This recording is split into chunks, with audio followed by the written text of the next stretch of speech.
सद्गुरुदेव भगवान की जय। गुरुर्ब्रह्मा गुरुर्विष्णु गुरुर्देवो महेश्वरा, गुरु साक्षात् परम ब्रह्म तस्मै श्री गुरुवे नमः। तो ध्यान मूलम गुरुर्मूर्ति पूजा मूलम गुरु पदम अमंत्रमूलम गुरुर्वाक्यम मोक्षमूलम गुरुकृपा। बोलिए सद्गुरुदेव भगवान की जय। आज का बड़ा सुंदर प्रश्न है। संत कबीर भक्तिकालीन हमारे परम पूजनीय वंदनीय और संत शिरोमण संत कबीरदास जी, उनका प्रश्न है। और लोगों ने हमसे पूछा कि महाराज जी, संत कबीरदास जी मूर्ति पूजा व पाखंड का विरोध क्यों करते थे या क्यों किया? संत कबीरदास जी ने मूर्ति पूजा व पाखंड का विरोध क्यों किया, ये आज का प्रश्न है। इस पर हम प्रकाश डालेंगे। जिसने हमसे प्रश्न किया वो भी सुनेगा। प्रत्यक्ष और अप्रत्यक्ष रूप में उपस्थित सभी श्रोता बंधु इस प्रश्न के उत्तर को सुनेंगे। हमारे सत्संग के माध्यम से सबका कल्याण होगा।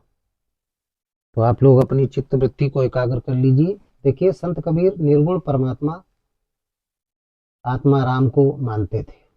जो निर्गुण परमात्मा था, जिसको आत्मा राम कहते थे, उसको मानते थे, जो सबके घट में रहता है। कहते थे परमात्मा सबके अंतःकरण में है। संत कबीर कहा करते थे मूर्तियों व बाहरी आडंबरों में नहीं है परमात्मा। जो लोग बाहर पूजा पाठ करते हैं, मूर्तियों की पूजा करते हैं, तमाम प्रकार के अनुष्ठान करते हैं, देवी देवताओं की पूजा करते हैं, तो संत कबीर कहते हैं कि बाहरी आडंबरों में परमात्मा नहीं है, मूर्तियों में परमात्मा नहीं है। वहां नहीं मिलेगा, बाहर नहीं मिलेगा। वो मिलेगा तो कहाँ मिलेगा? सबके शरीर के घट में मिलेगा। सबके शरीर के अंदर है उसका निवास है। यही बात तो अर्जुन से पूछा, यही बात तो अर्जुन ने श्री कृष्ण से पूछा कि प्रभु परमात्मा कहाँ है? तो उन्होंने भी यही बात कही थी, ईश्वरा सर्वभूतानां हृदय देशे अर्जुन तिष्ठति ब्रह्मण्यं सर्वभूतानि यंत्रारूढ़ान माया। हे अर्जुन, वो परमात्मा सबके अंतःकरण में निवास करता है, लेकिन भ्रम के यंत्र में मनुष्य बैठा हुआ है। भ्रम रूपी यंत्र में बैठा हुआ है और उसको ढूंढ रहा है। कोई काशी, कोई मथुरा, कोई कहीं भागता घूम रहा है। कहीं ये पूजा करता है, वो पूजा करता है, लेकिन उसको पता ही नहीं है, क्योंकि भ्रम के यंत्र में बैठा हुआ है। तो अर्जुन बोले कहाँ रहता है? तो उन्होंने कहा ईश्वरा सर्वभूतानां हृदय देशे अर्जुन तिष्ठ, वो सबके हृदय में निवास करता है। बोले प्रभु उसका स्वरूप क्या है? उसको कैसे जाना जाएगा हृदय के अंदर? तो तब भगवान ने कहा कि उसका स्वरूप क्या है, मैं बता रहा हूँ। ऐसे उसके स्वरूप के बारे में मंदिरों में अनादिकाल से चिन्हित किया गया है ज्योतिर्लिंग के रूप में। तो उन्होंने बताया कि ज्योतिषाम तज्ज्योति स्थमसा चा परमुच्यते अज्ञानम ज्ञेयम ज्ञान गम्यम हृदय सर्वस्व विष्ठितम। अर्जुन, वो ज्योतियों का परम ज्योति है और ज्ञान के द्वारा ही उसे जाना जा सकता है। उसका निवास हृदय सर्वस्व विष्ठितम, वो सबके हृदय में निवास करता है। इसलिए अर्जुन, तुम्हें शरणम गच्छ सर्वभावेन भारत तत्प्रसादम परम शांति स्थानम प्रापस्यसि शाश्वतम। इसलिए अर्जुन, तुम उसी की शरण में जाओ। उसकी शरण में जाओगे तो तुम्हारा कल्याण होगा, और किसी की शरण में मत जाइए, आप उसी की शरण में जाओ। तो ये बात अर्जुन की समझ में आ गई थी। यही बात संत कबीर कहते हैं अपने सत्संग में। वो भी अपनी वाणी से कहते हैं सब शिष्यों के लिए कि सब घट मेरो साइया कि सुनी से जन कोय ओ बलिहारी वह सेज की जा घट प्रगटते हो। कि सब घट मेरो साइया कि सुनी सेज न कोय ओ बलिहारी वह सेज की कि जा घट प्रगटत हो। संत कबीर ने कहा, सब घट मेरो साइया, सुनी सेज न कोय, बलिहारी वो सेज की जा घट प्रगटत होए। वो परमात्मा सबके अंतःकरण में निवास करता है, सबके घट में निवास करता है, और जिसके घट में वो प्रकट हो जाता है, वो विशेष घट, जिसके सेज में, जिसके शरीर रूपी, शरीर के अंदर घट में, हृदय में, अंतःकरण में प्रकट हो जाता है, वो शरीरधारी मनुष्य विशेष होता है, उसको सगुण परमात्मा कहते हैं। मैं उसकी बलिहारी जाता हूँ, मैं उसकी बलिहारी जाता हूँ। तो उन्होंने कहा उसी परमात्मा का भजन करना चाहिए, उसी परमात्मा का चिंतन करना चाहिए। मूर्ति पूजा व बाहरी जितने भी पाखंड है, बोले इनमें नहीं पड़ना चाहिए, इनसे दूर रहना चाहिए। उसी परमात्मा का चिंतन करो, पाखंड से दूर हो जाओ। मूर्तियों में भगवान नहीं रखा है, पत्थरों में भगवान नहीं रखा है, मस्जिदों में भगवान नहीं रखा है, मंदिरों में भगवान नहीं रखा है, गिरजाघरों में भगवान नहीं है। भगवान कहाँ है? अंतःकरण में। सब घट में रोसाइया, सुनी सेज न कोई, बलिहारी वो सेज की जा घट प्रकट होए। इसलिए अंतःकरण में भगवान है, वो परमात्मा अंतःकरण में, उसकी पूजा करो, उसकी अर्चना करो। तो संत कबीर ने बड़ी अच्छी बात बताई, और ये भी कहा कि देखिए भक्ति का मार्ग है, भगवान भक्ति के मार्ग, भगवान तक भक्ति के मार्ग के द्वारा ही पहुंचा जा सकता है, और भक्ति का मार्ग पाखंड का मार्ग नहीं है, इसमें पाखंड नहीं होता है। अन्य मार्गों में पाखंड होता है। अन्य चीजों को प्राप्त करोगे, संसार की जितनी चीजें, तो कपट पाखंड छल करके उनको प्राप्त कर लोगे। पाखंड करोगे, छल करके, चीटिंग करके, धोखा दे करके संसार की भौतिक चीजों को तुम प्राप्त कर सकते हो, लेकिन परमात्मा को प्राप्त करने के लिए भक्ति का मार्ग चाहिए, और इसमें मन निर्मल होना चाहिए। निर्मल मन जन सो मोहि पावा, और मोहि कपट छल छिद्र न भावा। ये संत तुलसीदास जी ने कहा कि भक्ति के मार्ग में मन निर्मल होना चाहिए, पाखंड से युक्त नहीं होना चाहिए, निर्मल होना चाहिए। आंतरिक सत्य व प्रेम का मार्ग है, जो भक्ति का मार्ग है वो आंतरिक सत्य और प्रेम का मार्ग है। ईश्वर निराकार है, वो मनुष्य के अंतःकरण में निवास करता है, वो बाहरी दिखावे में नहीं है। देवताओं की पूजा में, मूर्ति पूजा पर मन कम लगाओ। और उन्होंने मूर्ति पूजा पर कड़ा विरोध किया संत कबीरदास जी ने। अपनी साखी दोहों में उन्होंने इसको प्रकाशित किया है। एक संत कबीर का दोहा है, उसमें उन्होंने मूर्ति पूजा का देखिए किस प्रकार विरोध किया है। हम सुना रहे हैं पढ़ के,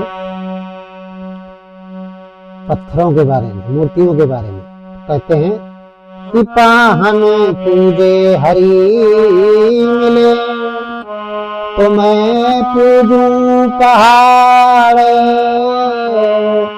और ताते ये चकिया भली, कि पीस खाए संसार।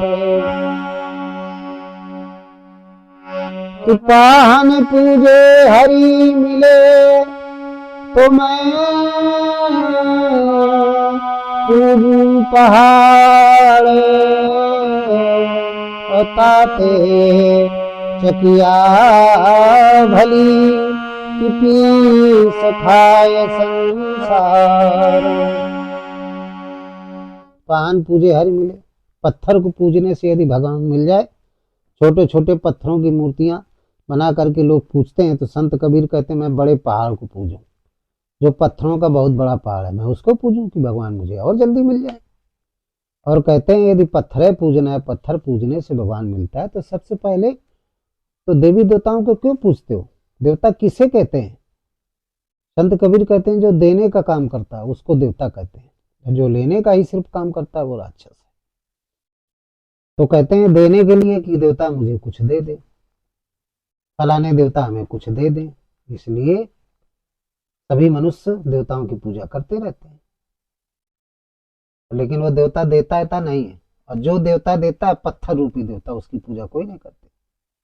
कहते हैं ताते ये चकिया बनी, जो चक्की होती है जिसमें माताएं बहनें आटा पीसती है सुबह सुबह उठ करके, तो संत कबीर कहते हैं ताते ये चकिया भली। उससे तो उन पत्थर, जो पत्थरों की मूर्ति बना के लोग पूजते हैं, उनसे कुछ नहीं मिलता, लेकिन ये चकिया जो पत्थर की है ये उनसे बहुत अच्छी है। अरे इसको पूजो क्योंकि पीस खाए संसार। चकिया से तो आदमी आटा पीसा जाता है, जिसे संसार रोटी खाता है, उससे रोटी बनाई जाती है। तो सबसे बड़ा देवता तो फिर पत्थर यदि पूजना है तो घर की चक्की पूजो, जिसका पीसा आटा खा रहे हो। इसलिए संत कबीर ने कहा कि प्रिय सज्जनों, हे मेरे प्रिय शिष्यों, पाखंड से दूर हो जाओ। पाखंड से दूर होकर के ही भगवान को प्राप्त कर सकते हो। जब तक पाखंड में लिप्त रहोगे तो भगवान को नहीं प्राप्त कर सकते हो। संत कबीर ने कड़ा विरोध किया पाखंड और मूर्ति पूजा का।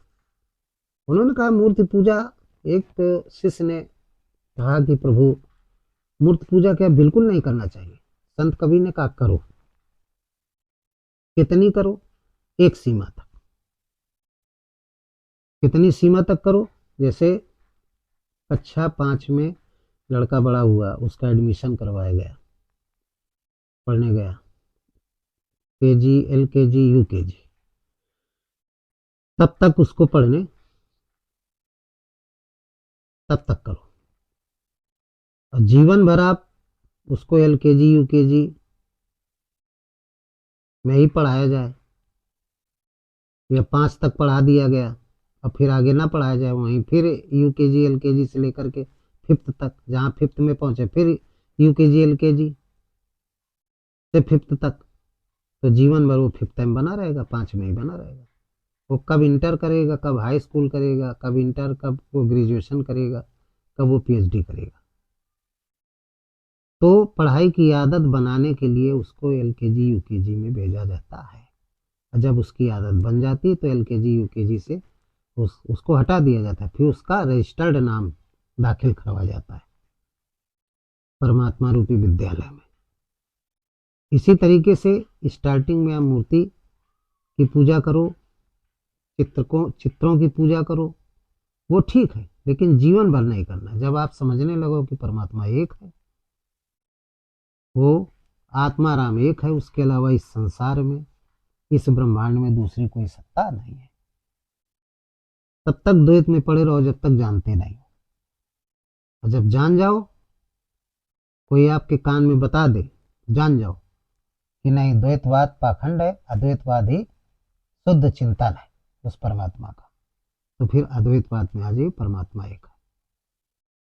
कहते हैं यदि पत्थर पूजने से, मुसलमानों के लिए भी फटकारा उन्होंने कहा, हिंदुओं को नहीं फटकारा, मुसलमानों को भी फटकारा, इस्लाम को भी फटकारा। कहते हैं कि कांकर पत्थर जोड़ के मस्जिद नहीं बनाए, और ताचड़ी मुल्ला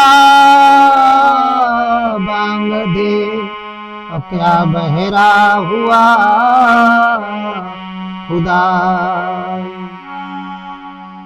संत कबीर कहते हैं कि कांकर पत्थर जोड़ के मस्जिद नहीं बनाए, मुसलमानों के लिए धिक्कारा, और ताचड़ी मुल्ला बांग दे, क्या बहरा हुआ खुदा है। कंकर पत्थर जोड़ करके मस्जिद बनाया, उसमें ऊपर चढ़ करके मुल्ला चिल्ला रहा अकबर हो अल्लाह, अकबर हो अल्लाह, तो क्या तुम्हारा खुदा बहरा है जो इतनी तेज चिल्ला रहे, पाखंड रच रहे हो। तो पाखंड से रहित हो जाओ, रहित होकर के श्रद्धा और विश्वास के साथ, संतों का साथ करके हृदय स्थित परमात्मा का भजन करो, उसका नाम लो जो गुरु ने दिया है, राम का नाम लो, इसमें तुम्हारा कल्याण है। पत्थर पूजने से और चिल्लाने से, घंटी बजाने से, जल चढ़ाने से कोई मतलब नहीं, कोई मतलब नहीं। अपना समय व्यर्थ बर्बाद कर रहे हो, अपना जीवन बर्बाद कर रहे हो, 84 में जाने की तैयारी कर रहे हो। इसलिए मुक्ति का द्वार चाहते हो तो फिर पाखंड से हट जाओ, रहित हो जाओ, द्वैत से रहित हो जाओ, अद्वैत में आ जाओ, इसी में तुम्हारा कल्याण है। हे जीव, हे मानव, इसी में तुम्हारा कल्याण। तो परमात्मा की प्राप्ति के लिए आत्मज्ञान की, संत कबीर कहते हैं, बहुत आवश्यकता है। बिना आत्मज्ञान के आप उस परमात्मा को प्राप्त नहीं कर सकते हो। जब आत्मज्ञान हो जाएगा तो पाखंड पूजा, देव पूजा से आप बच जाएंगे। आत्मज्ञान बहुत जरूरी है। तो इसके बारे में उन्होंने लिखा है कि बिना आत्मज्ञान के आप पाखंड से छूट नहीं सकते। कि आत्मज्ञान बिना नर भटके, कोई मथुरा कोई काशी रे, और पानी में मीन पियासी रे, मोहि सुनी सुनी आवत हासी रे। कि जैसे मृगा नाभि कस्तूरी, कि बने बन फिरत उदासी रे, और जाको ध्यान धरे विधि हरिहर, कि मुनि जन सहस 88 रे। और सो तेरे घट माहि विराजे, और परम पुरुष अविनाशी रे। आत्म ज्ञान बिना नर भटके।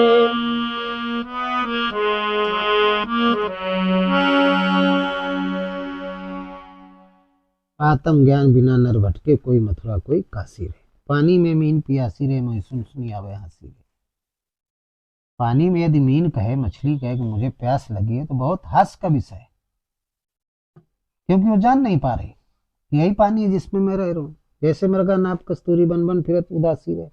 भ्रम के कारण पानी में मीन पियासी हो जाती है। भ्रम के कारण कस्तूरी मृग, उसके अंदर कस्तूरी, लेकिन भ्रम के कारण उसको दूर दूर ढूंढता फिरता रहता है।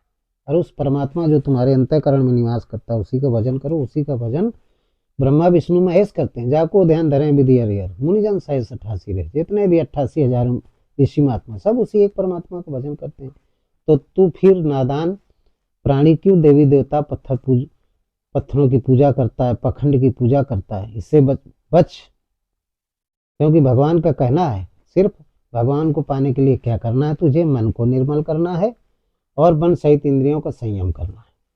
संयम करके भगवान की भक्ति करना है, क्योंकि परमात्मा स्वतंत्र है तो उसकी भक्ति भी स्वतंत्र है, पाखंड से युक्त नहीं है। भक्ति स्वतंत्र सकल सुख हानि, और बिन सत्संग न पावे प्राणी। निर्मल मन जन सो मोहि पावा, मोहि कपट छल छिद्र न भावा। भगवान ने कहा है आप केवल मन को निर्मल कर लीजिए। मन निर्मल कब होगा? जब हम अपनी इंद्रियों को, जो बहिर्मुखी है, संसार में फैली हुई है, उनको हम अंतर्मुखी कर लें, उनको समेट लें, संयम कर लें, निरोध कर लें, संसार से अलग कर लें, तो हमारा मन क्या हो जाएगा? निर्मल हो जाएगा। एक परमात्मा पर चिंतन करें। ज्योतिषामपि तज्ज्योति स्तमसा च परमुच्यते, ज्ञानम ज्ञेयम ज्ञान गम्यम हृदय सर्वस्वष्ट। उस ज्योति स्वरूप परमात्मा जो हमारे अंतःकरण में विराजमान है, जिसका नाम आत्मा राम है। रमे निरंतर आत्मा सब घटा ठोयाम, ताई से बुद्ध संत जन कहता सुरा। उस पर ध्यान लगाएं तो हमारा कल्याण हो जाएगा। उसी पर ध्यान लगाना चाहिए। वो अविनाशी है, उसके अलावा इस संसार में कोई भी सत्ता नहीं। उसका रहने का स्थान अंतःकरण है, इसीलिए उसको आत्मा कहा गया है। अंतःकरण सत्य है, इसलिए उसको सत्यलोक कहा गया है। अंतःकरण में कोई इच्छा नहीं रहती, कुंठा रहित क्षेत्र होता है, इसलिए उसको वैकुंठ भी कहा गया है। उसको घट कहा गया है, उसको हृदय कहा गया है। तो उस परमात्मा का चिंतन करो और मूर्ति पूजा या पाखंड में ना पड़ो। इसमें परमात्मा तुम्हें नहीं मिलेगा। इसलिए संत कबीर ने मूर्ति पूजा और पाखंड का सख्त विरोध किया। यही कारण था, इसीलिए किया। तो आज का प्रश्न था कि संत कबीर ने मूर्ति पूजा और पाखंड का विरोध क्यों किया? इसलिए किया कि इनको करने से आप 84 में जाएंगे, इससे दूर हो जाइए। एक परमात्मा का चिंतन करो तो आप 84 से मुक्त हो जाओगे, मोक्ष को प्राप्त हो जाओगे। तो आप लोगों की बात समझ में आ गई होगी, इसलिए उन्होंने विरोध किया। पूरी तरीके से नहीं किया। कहते हैं शुरू में अपना शुरू करो, मूर्ति पूजा करो, कैलेंडर की पूजा करो, मंदिर जाओ, लेकिन जब जान जाओ कि परमात्मा एक है, यह आपके परिवार के लोग बता दें।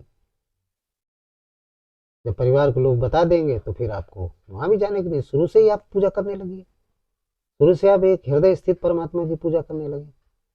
नहीं जानते हैं, नहीं कोई बताने वाला है, तो जब जान जाओ तब से बंद कर दो। जब जानो तब मानो। और जानने के बाद भी नहीं मानते हो, नहीं मान रहे हो, पाखंड में पड़े हुए हो, पाखंडियों के चक्कर में पड़े हुए हो, तो फिर अधोगति में जाओगे, 84 में जाओगे। फिर तुम्हें कोई बचा नहीं सकता, भूत प्राणी बनोगे। तो ये बात समझ में आ गई होगी। इन्हीं शब्दों के साथ इस सत्संग को समाप्त करते हैं।